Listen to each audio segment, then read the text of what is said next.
Greetings, members of the press, as well as Zimbabwean patriots and citizens. We are just coming from Mount Pleasant, where we're consulting our lawyer in terms of the way forward. As you see, that the press conference that was supposed to be done here has been closed. It's given what has happened, what we consider an act of terror and so forth. So we want to make clear what we've told the police, and the message we are giving now is that we are now dispersing. So we don't want anyone to remain here. We are dispersing. We are working with our lawyer for an urgent remedy to address this position. If there are any issues that happen here, it will not be as a result of us, the organizers. So the message that we want to send to our people and to the patriots who are here is that your message has been heard. You have shown that you shall not be intimidated. The people shall defend democracy and constitution and the constitution. And so this is what we are doing. We will therefore be proceeding. We are announcing in due course measures that will be done to go forward and so forth. Perhaps my colleague, Comrade Job, might say a word or two. Completely, that you have seen how we have been disrupted today. They have been hunting down and following us wherever we have been. We went to our lawyer, Agent Gumbo, to give him instructions to the effect that we must be allowed to proceed with our press conference. But they came and besieged the law firm of Agents Gumbo. That we were not supposed to be allowed to gather at any moment. And also, as you have all witnessed since morning, that there was a terrorist attack at our intended venue here at Sapes Trust, which is owned by Professor Ibo Mandaza, who is with us here. It shows the state of the national panic. As we are speaking here and we are gathered here, you can see the riot police officers are now approaching here, demonstrating that the dictatorship is in panic. So Zimbabweans, don't panic. Very soon we are going to announce the next course of action. After this, we have heard that they've done the same in Bulawayo, but don't panic. The next way forward is going to come. Over to you, Tendai Biti.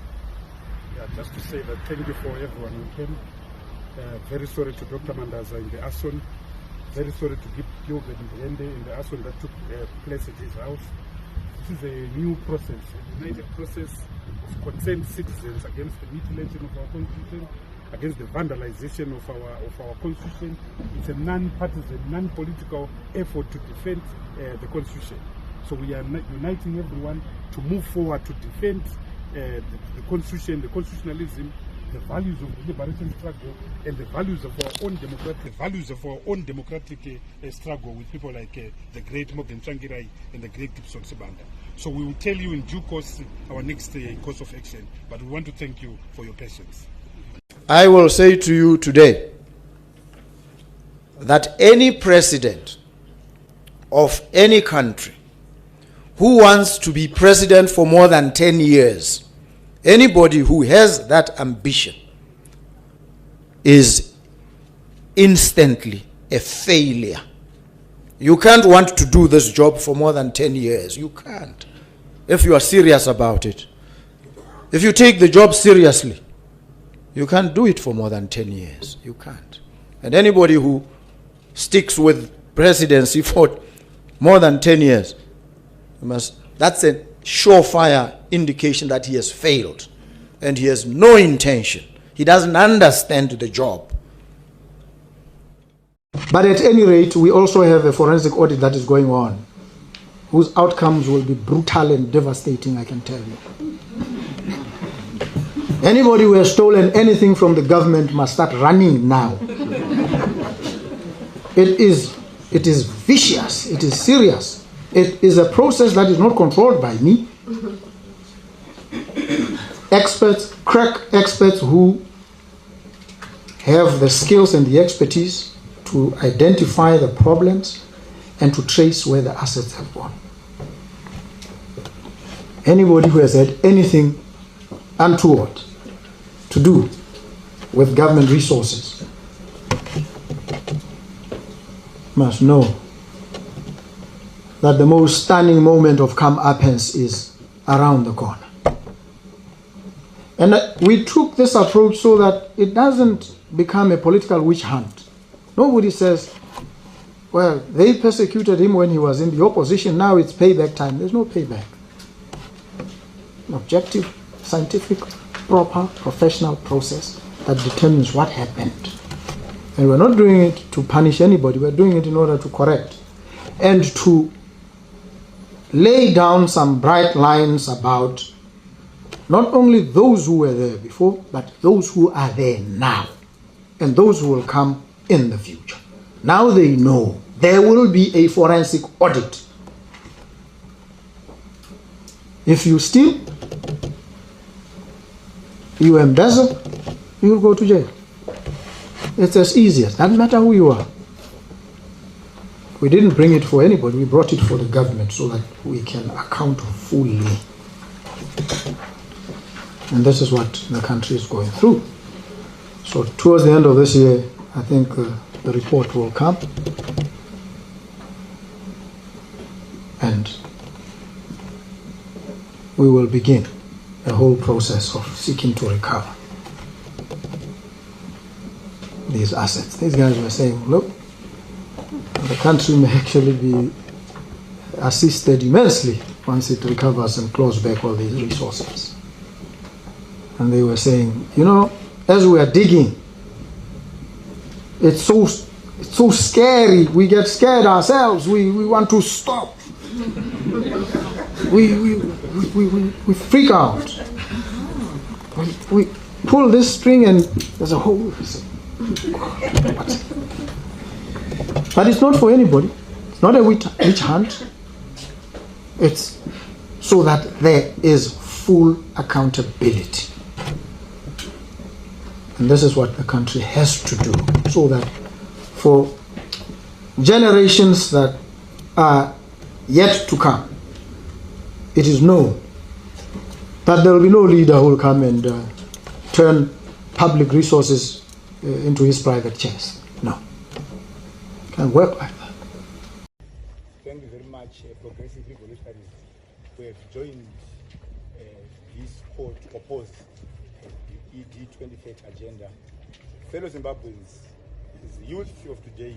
We carry the burdens, not just of yesterday, but the burdens of tomorrow and of posterity.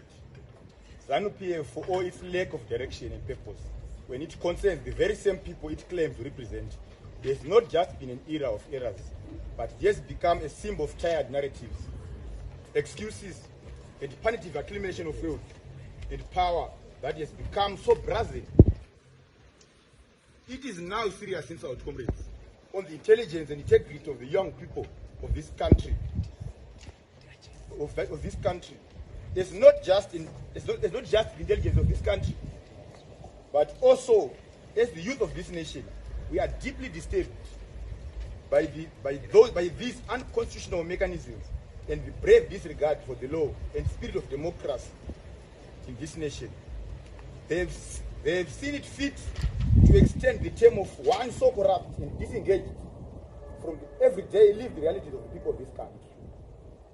The excuse of this extension would be seen as ridiculous and out of context, if not for the chain of ridiculous and downright dangerous decisions that the part of ZANU-PF has made in its blood history of great disservice to this nation. By reactionary noise resolution that seeks to amend the constitution does not only weaken our constitution, but weakens our future as the young people of this country. Through elevating mortal beings who can be easily replaced by anyone seated next to us here.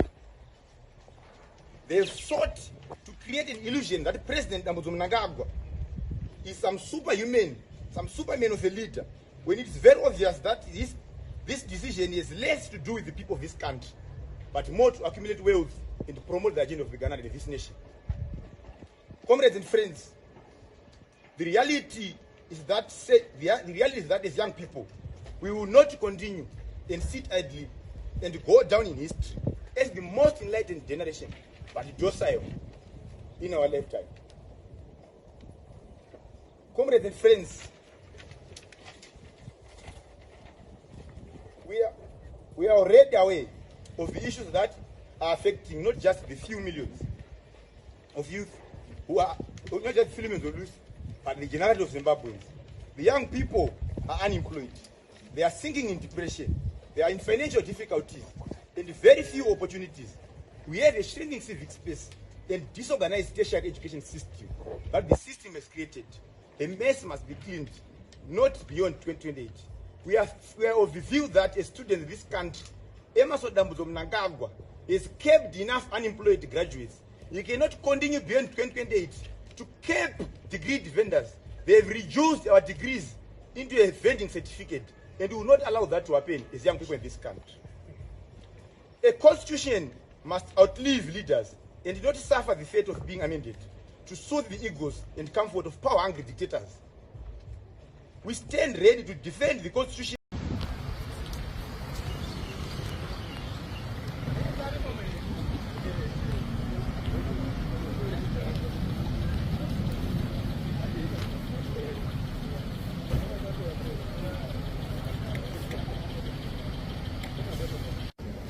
But then it's not surprising at all. And what's amazing now is the correlation between what happened just after midnight, the arson, the abduction of the security guard, who I'm glad to say he's survived, he's back. But he reports that they arrived about midnight, 2 vehicles. He says it was dark, must have been about 10 people.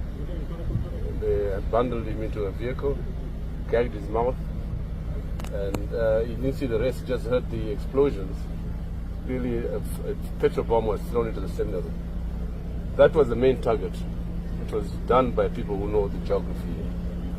And they forgot that because of the harassment we were having over the last 2 years, and including the burning down of the restaurant 2 years ago on the 10th of August, ahead of the elections, we had stopped